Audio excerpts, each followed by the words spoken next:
வாழ்க்கையிலே உலர்ந்த எறும்புகளாக போய்விட்ட,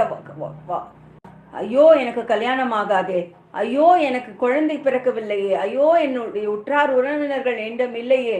பிரிந்து விட்டோமே, நாங்கள் உலர்ந்து கிடக்கிறோமே, எங்கள் தோட்டமெல்லாம் எங்கள் விதைகளெல்லாம் உலர்ந்து கிடக்கிறதே அப்படி என்று சொல்லுகிறவர்கள், எங்களுடைய பிசினஸ் எல்லாம் உலர்ந்து போயிருக்கிறது, உலர்ந்த எறும்புகள் இன்று உருவாகட்டும், உயிர் பெற்றெழும்பட்டும், எல்லா காரியங்களும் உயிர் பெற்றெழ வேண்டும். நோயில் வாடி உலர்ந்த எலும்புகளாக சோர்ந்து விட்டீர்களா, நான் இன்று பிழைக்க மாட்டேன் என்று நினைக்கிறீர்களா? அந்த உலர்ந்த எலும்பு ஆக இருக்கிற நீங்கள் உயிர் தெழும்ப வேண்டும். Anything which is dried like a bones in your life, your business might be, your age is going, you're not getting married, your age is going, you're not becoming parents, father or mother, your business is in, a drench,